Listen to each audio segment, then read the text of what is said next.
Assalamualaikum warahmatullahi wabarakatuh. Bismillah, alhamdulillah, wassalatu wassalamu ala rasulillah, la hawla wa la quwata illa billah, amma ba'd. Hadirin yang dimuliakan Allah subhanahu wa ta'ala, beliau Al-Imam Al-Ghazali mengatakan hakikat cinta, macamnya, dan yang berhak dicinta. Maka berbicara cinta artinya berbicara sesuatu yang tidak akan pernah habis, tidak akan pernah selesai untuk dibahas. Bahkan sejak zaman Nabi Adam alaihi salam sampai kelak hari kiamat nanti datang, maka pembahasan tentang cinta tidak akan selesai. Karenanya setiap generasi mempunyai bahasan menarik, bahasan yang pelik, yaitu tentangnya, yaitu cinta. Islam sebagai agama paripurna juga andil membahas topik ini. Islam mengatur tentang cara bercinta dan siapa yang layak dicinta. Bahkan tidak jarang kita temukan jargon, yaitu apa? Islam sebagai agama cinta. Juga banyak manusia menemukan jati diri dan bangkit, bahkan menemukan bakat yang sudah lama terpendam dalam dirinya, yaitu karena cinta.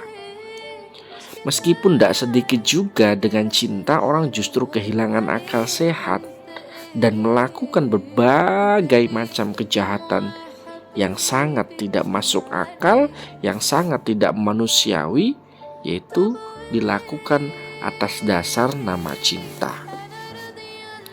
Hujatul Islam, beliau yaitu Abu Hamid Muhammad bin Muhammad Al-Ghazali, dalam kitab monumentalnya beliau yaitu kitab Ihya Ulumuddin, menjelaskan satu bab khusus tentang cinta, yaitu mahabbah.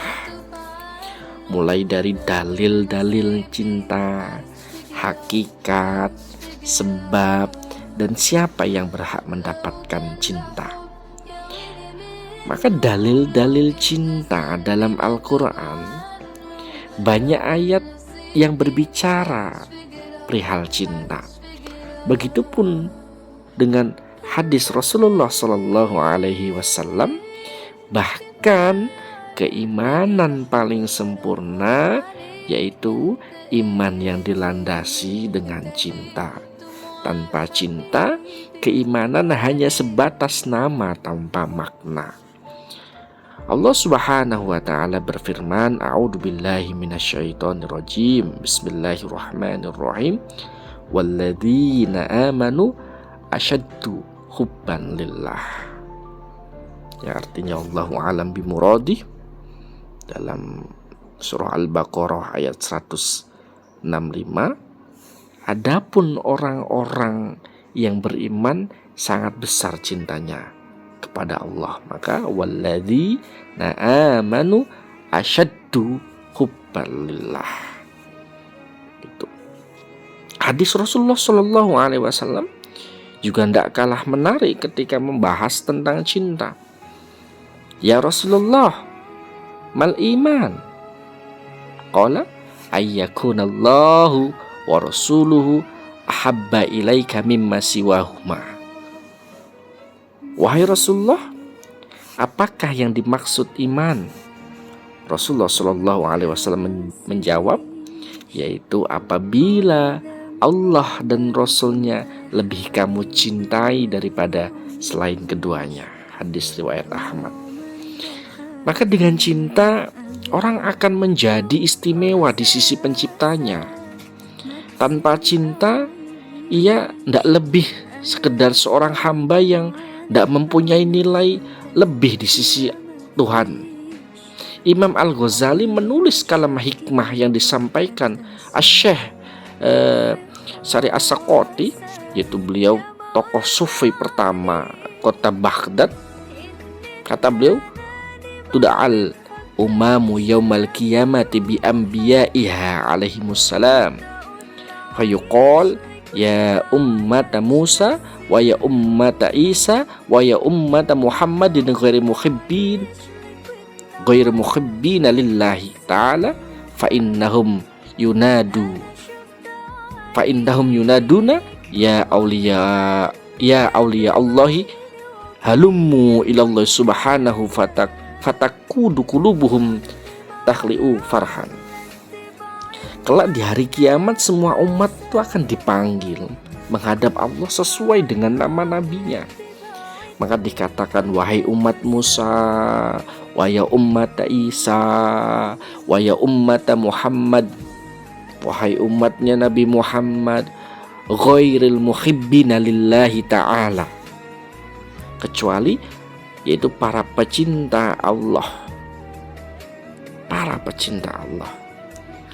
Maka mereka akan dipanggil, ya awliya Allahi halummu ilallahi subhanahu fatakudu qulubuhum tankhali'u farhan. Maka wahai kekasih Allah, kemarilah menghadap Allah subhanahu wa ta'ala. Maka seketika hati mereka hampir tercerai-berai karena bahagia sebab panggilan itu. Itu dalam kitab Ihya Ulumuddin. Maka ketika kita memaknai tentang ini, penjelasan ini, cinta menjadi salah satu hal penting dalam Islam. Karena dengannya orang akan mempunyai nilai keimanan yang lebih di sisi Tuhan. Seolah cinta menjadi kewajiban secara tersirat yang hanya dirasakan oleh orang-orang yang sudah mempunyai keimanan, yaitu keimanan secara mantap. Bagaimana enggak? Dengan cinta nilai ibadah dan ketaatan seseorang akan semakin sempurna. Sedangkan ketaatan merupakan salah satu cabang dari cinta itu sendiri. Sudah barang tentu, untuk bisa melakukan ketaatan secara sempurna harus melalui cinta terlebih dulu. Lantas apakah yang dimaksud cinta? Maka hakikat cinta dan klasifikasinya menurut beliau Al-Imam Al-Ghazali yang perlu kita pahami sebelum membahas hakikat cinta, yaitu pengetahuan dan penemuan si pecinta tadi. Karena menurut beliau cinta tidak akan tergambar atau minimal tidak akan ada dalam sosok seseorang jika ia tidak mengetahui pada sosok yang ingin dicinta. Karenanya apa? Semua benda-benda mati tidak bisa dikatakan sebagai pecinta karena tidak memiliki indera untuk menemukan apapun yang layak untuk dicinta. Pengetahuan dan penemuan menjadi proses penting untuk menemukan cinta yang hakiki. Karena tentu nilai cinta tidak akan sama antara satu dengan lainnya. Semua tergantung seberapa besar pengetahuan dan penemuannya dalam pengembaraan si pecinta tadi, yaitu menemukan hakikat cinta dan kepada siapa akan mencinta. Rumusnya menurut Imam Al-Ghazali, setiap hal yang ketika menemukannya merasa nyaman dan tenang, maka ia akan dicinta, yaitu mahbub. Sekali lagi, setiap hal yang ketika menemukannya merasa nyaman dan tenang, maka ia akan dicinta, yaitu mahbub. Pun setiap sesuatu ketika menemukannya merasa tersakiti dan bingung, maka ia akan dibenci. Namanya mahkhud, namanya mabkhud namanya. Dan setiap sesuatu yang sama sekali tidak berdampak bahagia dan luka tidak bisa dianggap sebagai sesuatu yang dicinta maupun dibenci.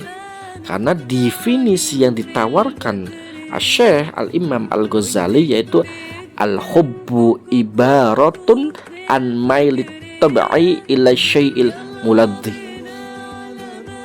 Kata beliau, cinta itu ungkapan dari ketertarikan watak terhadap sesuatu yang dianggap lezat. Al-hubbu ibaratun an mailit tab'i illa syai'i muladzi tadi. Juga penting dipahami.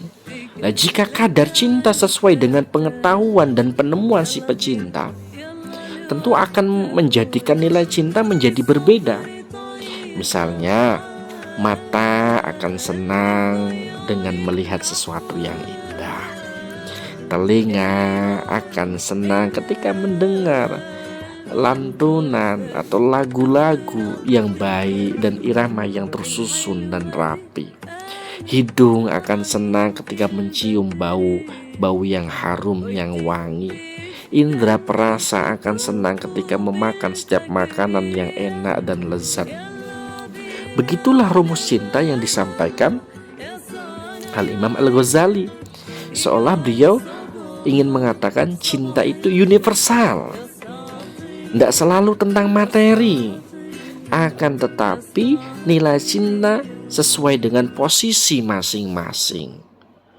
Maka Imam Al-Ghazali memposisikan cinta sebagai sesuatu yang memaksa. Tidak heran jika para pencinta itu membahasakannya sebagai sesuatu yang datang tanpa diundang. Ya, cinta itu kan sesuatu yang datang tanpa diundang.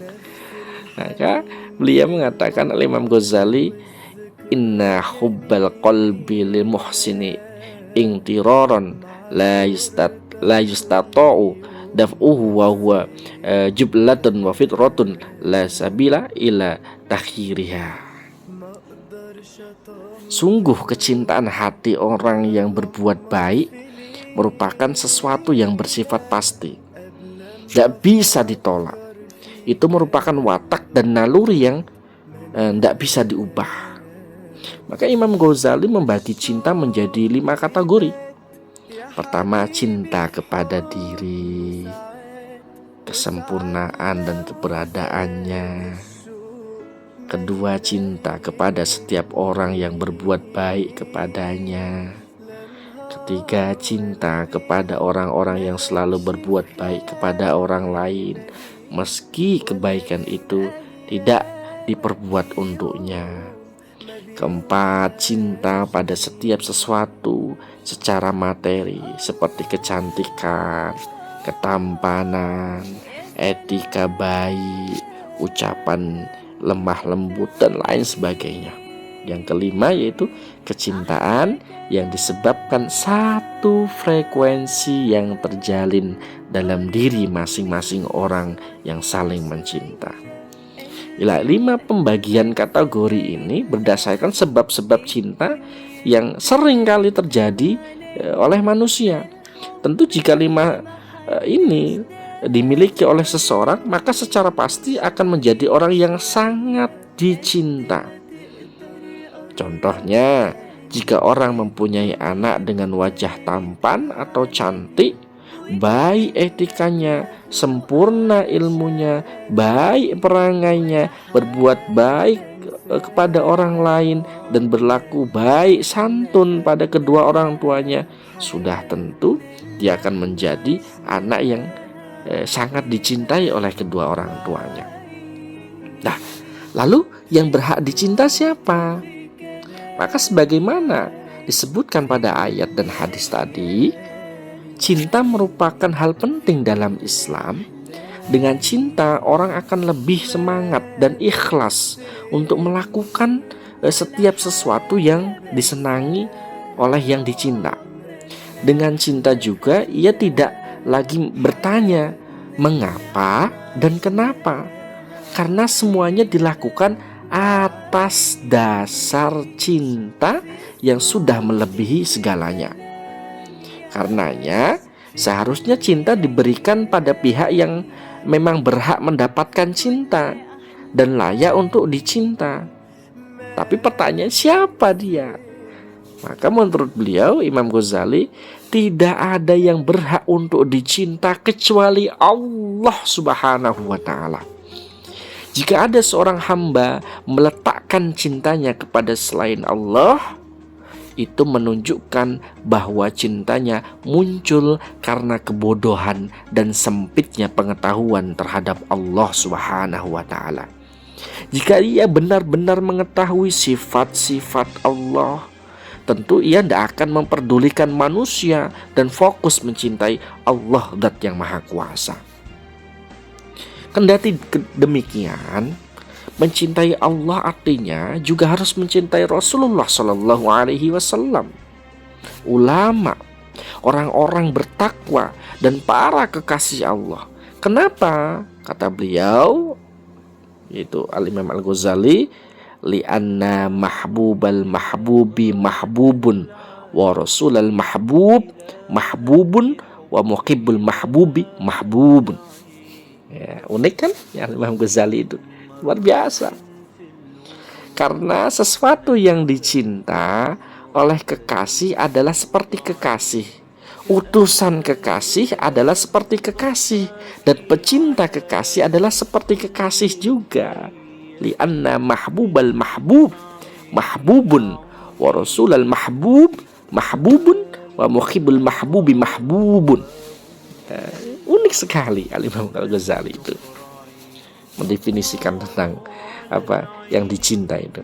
Maka kita harus pahami, kita temukan bahwa hakikatnya tidak ada kekasih kecuali Allah. Tidak ada yang berhak untuk dicinta selain Allah. Yang paling layak dan paling sempurna memenuhi 5 kategori cinta, yaitu hanya Allah Subhanahu wa Ta'ala, bukan lainnya. Selain Allah mungkin hanya memiliki salah satunya, sedangkan Allah mempunyai keseluruhannya. Ya, ini tentu jika orang masih memberikan cinta kepada selain Allah disebabkan karena kurang atau belum mengetahui tentang kebesaran Allah Subhanahu wa Ta'ala. Itulah sekilas tentang cinta. Maka sebagai penutup, kita ini ketika kita mencintai seseorang, kita akan melakukan semua hal gila yang tidak bisa kita jelaskan. Nah, mudah-mudahan bermanfaat. Hadaniyallahu wa iyyakum ajmain. Wallahul muwaffiq ila aqwamit thoriq. Assalamualaikum warahmatullahi wabarakatuh.